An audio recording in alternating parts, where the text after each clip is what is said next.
Sometimes that heartache will put you in a place where you can actually begin to start hearing. Yes, it will. You'll separate yourself from what you were used to doing in order so you can hear. Amen? Now, let me give you an idea of how serious this was. In Matthew's account, it don't say this. But if you look at Mark 7, verse 24, it says that Jesus was in a house. Ain't nobody knew that she was there. They was there. But the Spirit of God drew this woman to that house. Amen. What does that mean for you today? This may be the first time you ever stepped your foot into a church. You may have thought you seen it on Facebook. Your friends may have invited you. A family may have invited you. But let me tell you, it was the Spirit of God drawing you to this house. Amen. It's the Spirit of God that is opening your mind to begin able to receive what God is trying to do in your life. And just like this woman, in her time of need, the Spirit of God is going to open her up to go seek out Jesus. Amen? Yes. So it didn't make a difference where she had came from. It didn't make a difference the fact that she didn't grow up in the church. It didn't make a difference that she didn't have pastors and stuff leading and guiding her. It didn't make a difference that she had never went to Sunday school before. It didn't make a difference that she never attended Bible class. All that matters was that her ear was open and she heard the Lord calling. Yes. And she ran on out there. Amen? Amen? Amen? Amen. Tell your neighbor against the neighbor. Amen. I ain't too proud to beg. Amen. Now, as we go a little further, we look at verse 23. We say, but he answered her not a word. That hurt right there. And his disciples came and besought him, saying, send her away, for she cried out to us. The disciples talking. She won't looking for them, but that's another subject in itself. My second point for you tonight is, tell your neighbor, don't get overwhelmed. By people talking. And God's silence. Sometimes it seems like all we hear is negativity.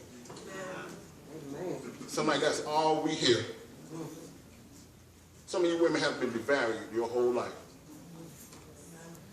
Daddy wasn't around, and if he was, he lacked the capability to tell you you was a princess.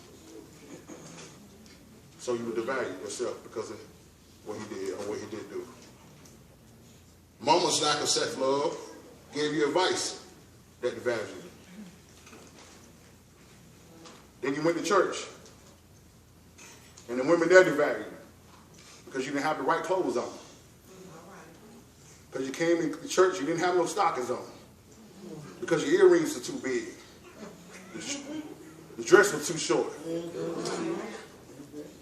And they devalued you. The pastor got to preach. Instead of preaching what God had gave him, he started valuing you. Amen. Talking down on you.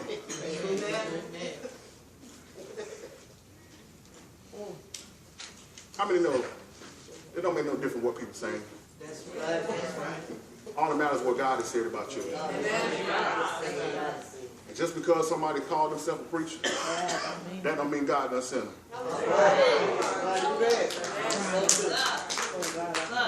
You don't let the word of a preacher be more effective in your life than what God has said. Amen. Tell your neighbor, say neighbor, God's acceptance should mean more than any man's rejection.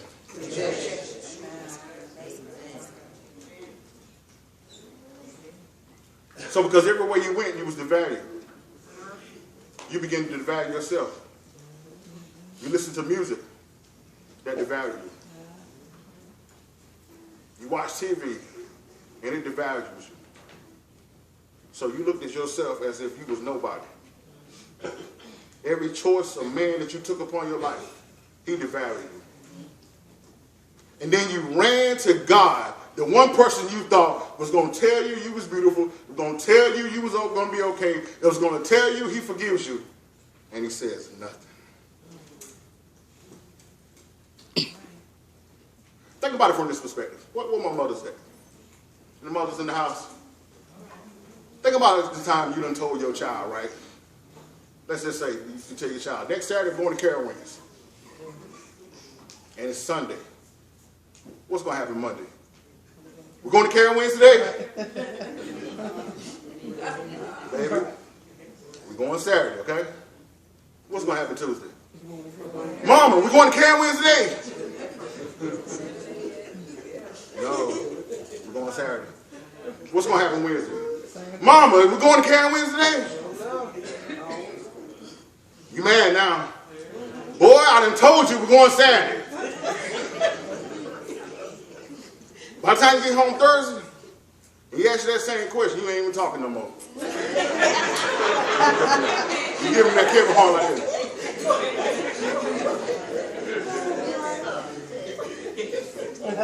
How many know God is doing the same thing to us?